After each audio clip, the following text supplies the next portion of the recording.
Γεια σε όλους σας, καλώς ήρθατε αγαπούλες και σας καλωσορίζω σε άλλο ένα καινούριο vlog εδώ στους PC Techers. Είμαι ο Kocketed και σήμερα θα εμβαθύνουμε την κριτική μας σε μια Sapphire RX 970 XT που είναι μία από τις πιο ενδιαφέρουσες GPU της AMD για το 2025. Και το ερώτημα είναι το εξής. Είναι μια ευέλικτη αγορά για χρήση gaming ως ποιότητα κατασκευής? Τα θερμικά χαρακτηριστικά της είναι καλά, από θόρυβο, κατανάλωση ενέργειας, πώς θα πάει? Πριν εμβαθύνω όμως στην αισθητική του unboxing, ας μιλήσουμε λίγο πρώτα για την αρχιτεκτονική της. Η RX 970 Pure της Sapphire αξιοποιεί τη τελευταία αρχιτεκτονική RDNA 4 της AMD, όπου είναι και η πιο προηγμένη μήτρα GPU της Red ομάδας μέχρι σήμερα. Όσον αφορά τις προδιαγραφές, όπως μπορείτε να δείτε και εξωτερικά της συσκευασίας, διαθέτει 16 GB μνήμης γραφικών DDR6, καθώς και πληθώρα τεχνολογιών που θα αναλύσουμε στη συνέχεια. Η συσκευασία περιλαμβάνει, εκτός από την κάρτα γραφικών, η οποία έρχεται σε αυτό το όμορφο Shield προστατευμένη, μία ακόμα βάση στήριξης σε σχήμα L και ένα καλώδιο ARGB 3 ακέδων 5V. Το ολόλευκο matte φινίρισμα στη Pure Edition αποτελεί ιδανική επιλογή για λευκά builds. Το πλαστικό περίβλημα ψήξης στεγάζει 3 ανεμιστήρες, 2 100mm δεξιά-αριστερά και έναν κεντρικό 90mm στη μέση. Είναι επικαλυμμένα με ένα παγωμένο λευκό ματ που αντιστέκεται στα δαχτυλικά αποτυπώματα και παραδόξως φαίνεται κομψή από οποιαδήποτε γωνία θέασης. Ο σχεδιασμός της μεταλλικής πλάκας από αλουμίνιο στο πίσω μέρος της πλακέτας του PCB παρέχει πρόσθετη ακαμψία που εγγυάται ότι δεν λυγίζει. Βοηθά επίσης στην ψήξη της κάρτας, αυξάνοντας την απαγωγή θερμότητας, ενώ φέρει ένα διακριτικό λογότυπο Pure και ένα μινιμαλιστικό κείμενο AMD Radeon, ενισχύοντας την καθαρή αισθητική της. Η θερμοκρασία απομακρύνεται από τον πυρήνα της GPU, τα chip της μνήμης και τα VRM μέσω μιας μονάδας ψήξης άμεσης επαφής, διασφαλίζοντας ότι όλα τα κρίσιμα εξαρτήματα παραμένουν σε ασφαλείς θερμοκρασίες λειτουργίας. Με συνολικές διαστάσεις 320 mm επί 120,25 mm επί 61,6 mm και βάρος 1250 γραμμάρια, καταλαμβάνει 3 υποδοχές, ενώ δεν παρουσιάζει τρέμουλα ή κάμψη χάρη στο άκαμπτο εσωτερικό της πλαίσιο. Η Sapphire περιλαμβάνει ένα μικρό λογότυπο με φωτισμό μέσω μιας υποδοχής LED ARGB, το οποίο μπορείτε να προσαρμόσετε ή να απενεργοποιήσετε εντελώς μέσω του λογισμικού της. Με προτινόμενη τροφοδοτική μονάδα PSU 750W, η κάρτα εξακολουθεί να χρησιμοποιεί τις τυπικές διπλές θύρες τροφοδοσίας PCI 8 pins για τη λειτουργία της, γεγονός που το βρίσκω αρκετά βολικό. Όσον αφορά τις θύρες, η κάρτα διαθέτει 2 DisplayPort 2.1A και 2 HDMI 2.1 με μέγιστη υποστήριξη 4 οθονών. Σχεδιασμός ψήξης.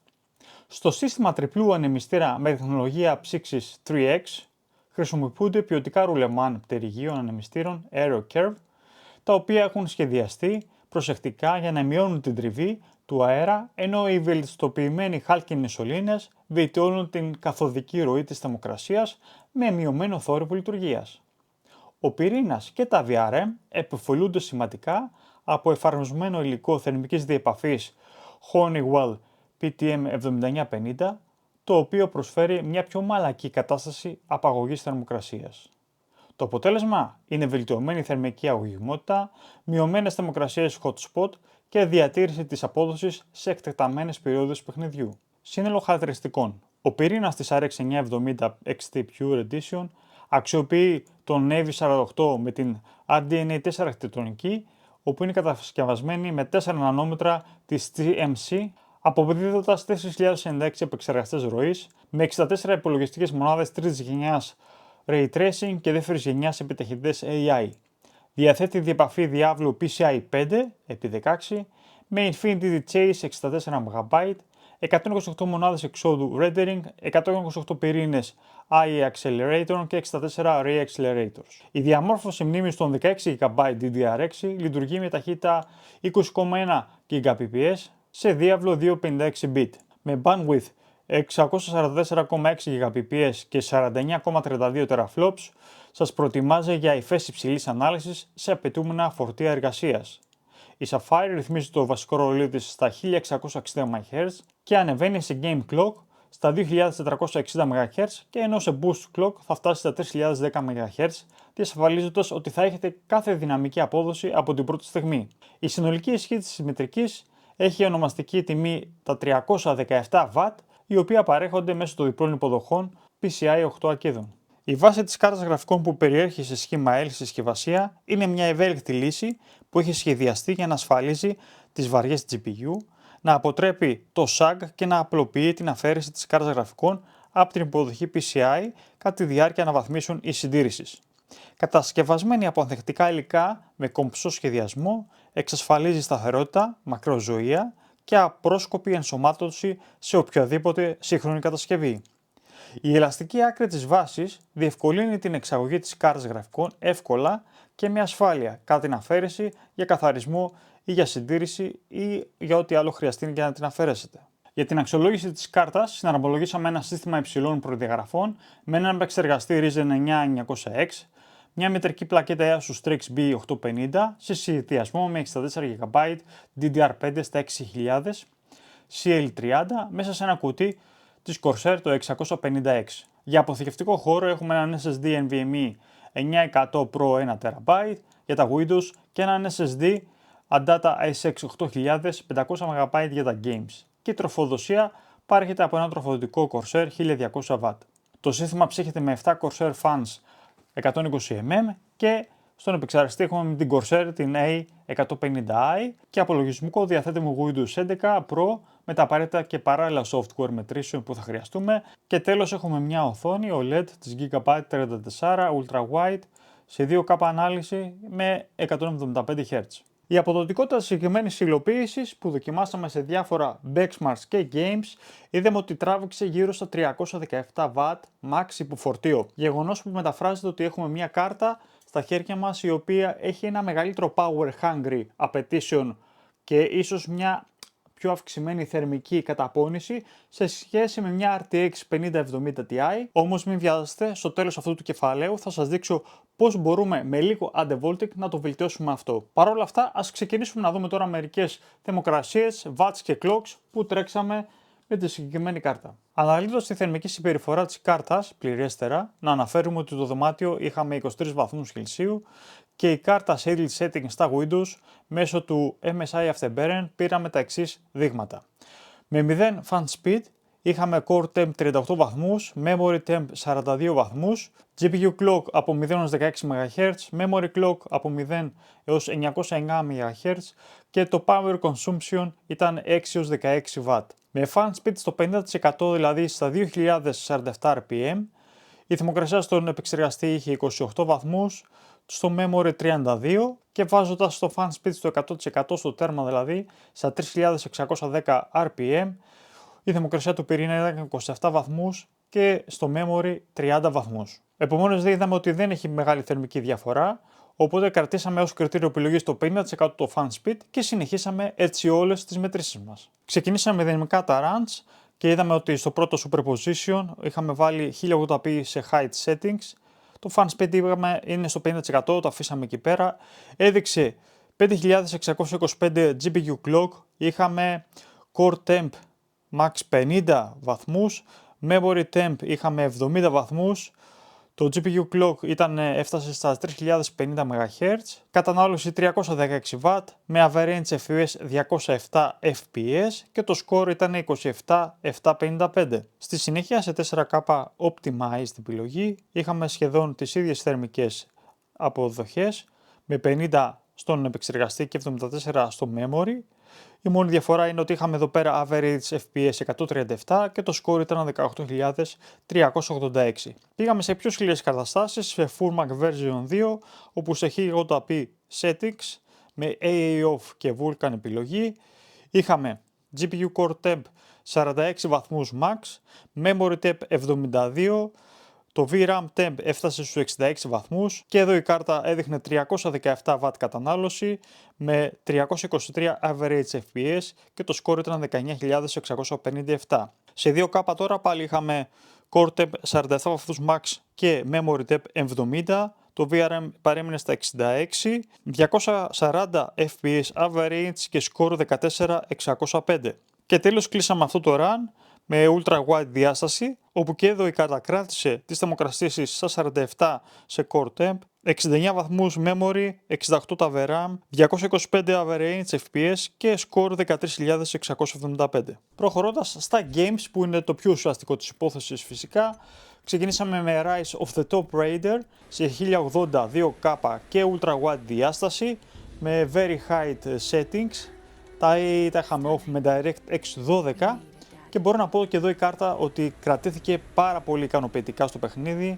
Είχε 51 με 53 βαθμούς στα core temp, είχαμε 72 με 75 βαθμούς στο memory temp και απέδωσε περίπου 270 fps στα 1080p, 205 fps στα 2K και 159 fps στην ultra wide διάσταση.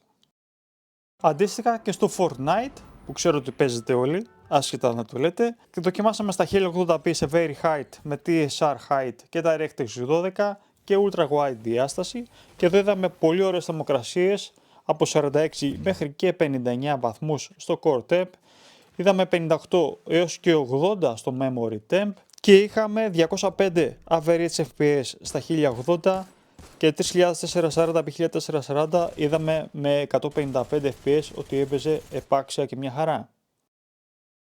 Συνεχίζοντας δυναμικά, Silent Hill F, ένα καινούριο παιχνίδι, στο οποίο δοκιμάσαμε 1080p 2K και ultra wide πάλι, με Lumen Epic επιλογές, TSR High και DirectX 12 και εδώ είδαμε θερμοκρασίες πυρήνα από 53 μέχρι 58 βαθμούς, θερμοκρασίες memory από 70 μέχρι και 82, ενώ είχαμε ίδια κατανάλωση watts και φυσικά average FPS 169 σε 1080p, 91 σε 2K και 72 σε ultra wide διάσταση.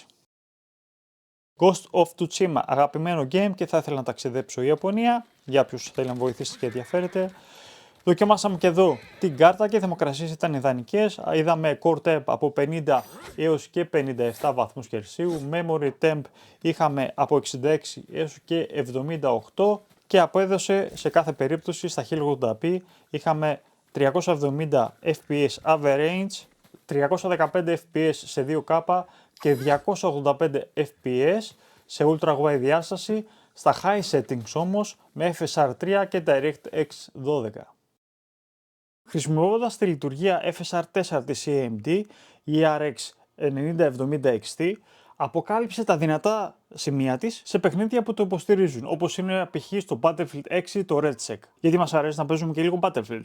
Δοκιμάζοντας λίγο το game σε διάφορα settings, μπορούμε να τονίσουμε με βεβαιότητα ότι το FSR4 συνεχίσει να εξελίσσεται, προσφέροντας ανταγωνιστική ποιότητα εικόνας και βελτιώσεις στην απόδοση για χρήστες που δεν θέλουν να δεσμευτούν με το DLSS της Nvidia ή τέλος πάντων να αποφύγουν μια ακριβότερη κάρτα που είναι της Nvidia και να μείνουν στην AMD ομάδα. Συγκεκριμένα η κάρτα απέδωσε σε 1080p Ultra Settings DirectX 12 5525 MHz στο CPU clock, είχαμε 56 βαθμούς max στο core temp, είχαμε 77 βαθμούς στο memory temp, 3200 ήταν το GPU clock, 2505 το memory, 285W και είχαμε τώρα 175 average FPS με κλειστό το FSR και με ανοιχτό το FSR 245 FPS.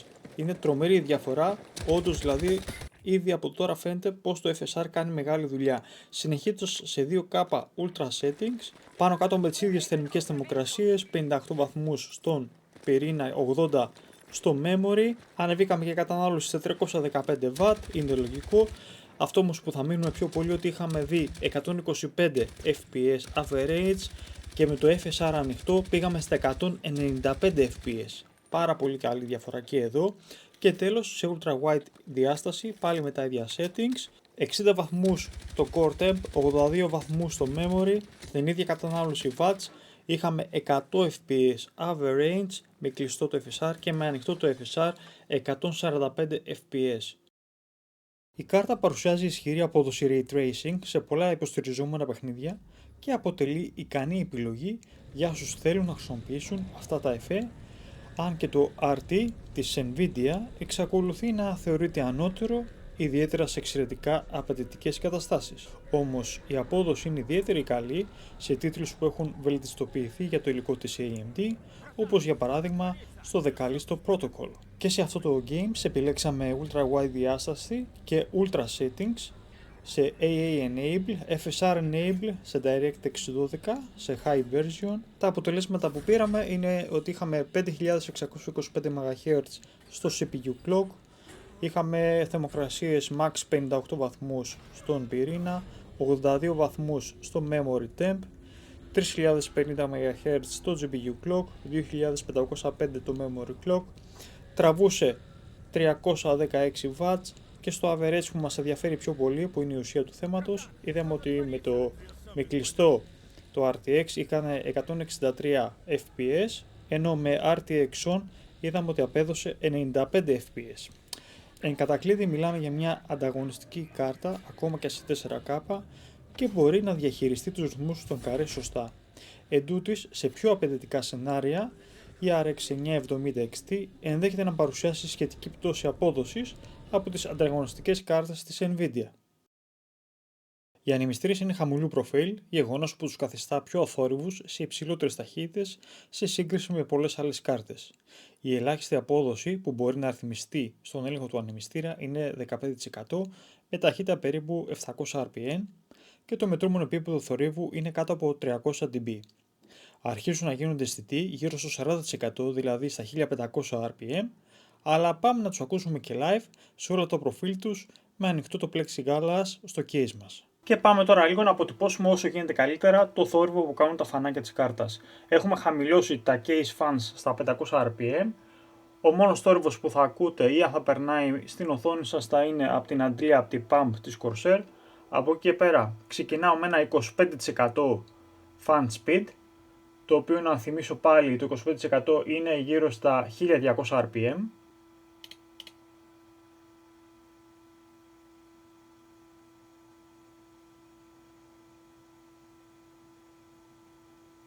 Συνεχίζω με 50% fan speed, δηλαδή γύρω στα 2050 rpm.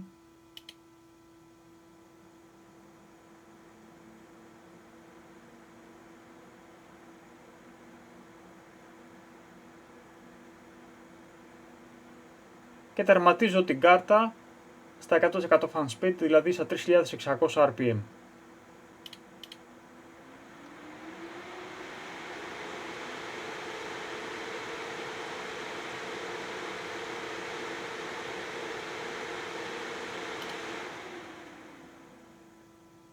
Time for Aldevolt.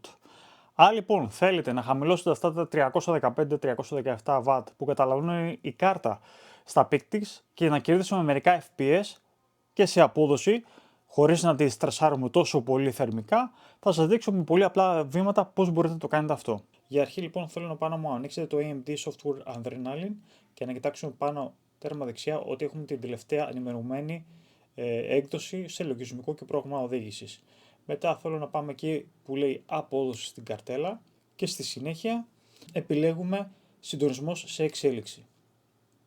Ύστερα πηγαίνουμε στην καρτέλα στην GPU και επιλέγουμε προσαρμογή και από κάτω η καρτέλα που γράφει συντονισμός GPU το κάνουμε Enable, πάμε στη μέγιστη μετατόπιση συχνότητας MHz και πιάνουμε τον κέρσορα μέχρι να μας δείξει μείον 85 Hz. Έπειτα πηγαίνουμε λίγο πιο κάτω που γράφει συντονισμός VRAM, το κάνουμε και αυτό Enable και βάζουμε σαν συχνότητα το κέρσορο πάλι στα 2670. Έπειτα πάμε δεξιότερα στο συντονισμό ισχύως, το οποίο το κάνουμε και αυτό Enable και σέρνουμε πάλι τον κέρσορα μέχρι να δείξει μείον 15%. Τέλος, αποθηκεύουμε τις ρυθμίσεις μας και πάμε να δούμε τι κερδίσαμε. Πάμε να το διαπιστώσουμε αυτό στο Ghost of Tsushima, σε αντίθεση με πριν, στο οποίο θα ξαναθυμίσω ότι είχαμε Ultra Wide διάσταση σε High Settings με FSR Enable και DirectX 12. Θα επισημάνω κατευθείαν τις διαφορές όσον αφορά το GPU Clock που ήμασταν στα 2900 MHz, πήγαμε στα 3050 MHz, στο Memory Clock από 2505 MHz του δώσαμε και κατάλαβε στα 2656 MHz, η κατανάλωση από 320W που είχαμε έπεσε στα 268W Και τέλος, από τα 285 average FPS πήγαμε στα 298 FPS. Και αυτό μεταφράζεται ότι σταθεροποίησαμε και κερδίσαμε τα ίδια average FPS, μειώνοντας κατά πολύ την απέτηση του Advance. Και φυσικά μπορείτε να πειραματιστείτε με περισσότερες τέτοιες undervolting επιλογές, διότι κάθε GPU έχει τα δικά της όρια και αποδίδει διαφορετικά σε κάθε game. Τελικές σκέψεις. Είναι προφανές ότι η Sapphire RX 970 XT Pure Edition είναι μια εξαιρετική επιλογή για gamers που επιζητούν και αναζητούν υψηλά FPS χωρίς να υπερβαίνουν το budget τους, χάρη στον εκλεπτισμένο σχεδιασμό της, το αξιόπιστο σύστημα ψήξης της και την ανταγωνιστική απόδοσή της. Με λίγα λόγια, άμα αναζητάτε μια ομή δύναμη FPS σε 2K και 4K με ομαλό καθελωτικό gameplay, σίγουρα είναι must to buy. Όπως και να το κάνουμε, έχει υψηλότερη RAW απόδοση σε διάφορα σενάρια παιχνιδιών και σε πολλές περιπτώσεις υπερτερεί έναντι της RX 5070 Ti, ειδικά σε αυτά τα παιχνίδια που κλιμακώνονται πολύ καλά με το FSR, την καινούργια τεχνολογία, μπορεί αυτό το χάσμα της απόδοσης μεταξύ αυτών των δύο επιλογών να μειωθεί ή ακόμα και να αντιστραφεί τελείως. Βέβαια, ένας αξιοσημείωτος παράγοντας που πρέπει να θίξουμε εδώ πέρα είναι ο οικονομικός παράγοντας που έχει να κάνει με την προτινόμενη τιμή λιανικής, στην οποία θα τη βρείτε στην ελληνική αγορά κάτω από τα 700 ευρώ, την οποία την κατατάσσει ως καλύτερη πρόταση σχέση ποιότητας τιμής από την ακριβότερη RX 5070 Ti, η οποία θα τη βρείτε πάνω από 850 ευρώ. Βέβαια, εάν σας βολεύει η χρήση του RTX DLSS της Nvidia, εξακολουθεί να είναι μια ολοκληρωμένη πρόταση. Όσον αφορά το Ray Tracing, διότι τα χαρακτηριστικά λογισμικού της Nvidia έχουν και καλύτερη απόδοση 1W, και φυσικά βγάζουν παραπάνω FPS όταν είναι ενεργοποιημένα. Βέβαια, στο τέλος η επιλογή πρέπει να είναι δική σας και να είναι σύμφωνη με τις προτεραιότητες σας και τις απαιτήσεις σας. Και όπως πάντα, θα κλείσουμε αυτό το βίντεο με τα θετικά και τα αρνητικά που ξεχωρίσαμε για τη συγκεκριμένη κάρτα. Ξεκινάω από τα θετικά. Έχουμε ποιοτική υλοποίηση. Έχουμε τη νέα αρχιτεκτονική RDNA 4 της AMD που προσφέρει όντως πολύ καλές επιδόσεις με παραπάνω FPS. Έχουμε ουσιαστική απόδοση της ψήξης με τα 3 fans AeroCurve. Ανθεκτική μεταλλική πλάκα στήριξης. Διαθέτει 16 GB DDR6 στα 256 bit. Έχουμε επιλογή για εργοστασιακό overclocking. Μας αρέσει πάρα πολύ αυτή η ευέλικτη χρήση τροφοδοσίας που είναι 2x8 pins. Συμπεριλαμβάνεται μέσα στο κουτί εκείνη η όμορφη και πρακτική λύση της βάσης της κάρτας για να μην έχει sag. Υπάρχει σημαντική βελτίωση απόδοσης στο Ray Tracing σε σχέση με την προηγούμενη γενιά και όλο το concept κλείνει ότι είναι μια αξιοπρεπή επιλογή αναλογίας τιμής απόδοσης. Στα αρνητικά τώρα ξεχωρίσαμε λίγα πραγματάκια. Το πρώτο είναι ότι υπάρχει μια υψηλότερη κατανάλωση ενέργειας σε σύγκριση με τις RTX της Nvidia, αλλά ευτυχώς υπάρχει και το Undervolt. Επίσης υπάρχει ασθενέστερη απόδοση Ray Tracing σε σχέση με τις RTX κάρτες. Εκεί μας νικάει ακόμα η Nvidia στα FPS. Ανταποκρίνεται καλύτερα δηλαδή το DLSS και το Ray Tracing σε σχέση με την AMD. Και άλλο ένα τελευταίο μικρή κουκίδα μειονεκτήματος είναι σε σχέση το FSR4 με το DLSS όσον αφορά τον αριθμό των υποστηριζόμενων τίτλων και την τεχνολογική υπεροχή. Καταλαβαίνετε ότι πιο πολλοί επενδύουν σε Nvidia και Ray Tracing παρά στο FSR4. Και κάπου εδώ τελειώνουμε και αυτό το όμορφο βίντεο. Ελπίζω να σας μετέδωσα όσο μπορούσα με απλά λόγια τα πλήρη στοιχεία της RTX 9070 XT Pure Edition. Ελπίζω να αποκομίσατε θετικά και αρνητικά κριτήρια επιλογής εάν πρόκειται να αγοράσετε. Περιμένω στα σχόλια τι κάρτα γραφικών έχετε και αν κάνατε αναβάθμιση τώρα τελευταία ποια πήρατε. Και θα χαρώ βέβαια να τα λέμε μέσα στην ομάδα. Μην ξεχνάτε κάνετε like, subscribe, PC Techers. Kokitech για άλλη μια φορά, ο δικός σας άνθρωπος που σας παρουσιάζει απλά ρεαλιστικά βιντεάκια τεχνολογίας. Αρκετά την κουράσαμε σήμερα, ας ξεκουραστεί παίζοντας κανένα παιχνίδι. Τα λέμε στο επόμενο.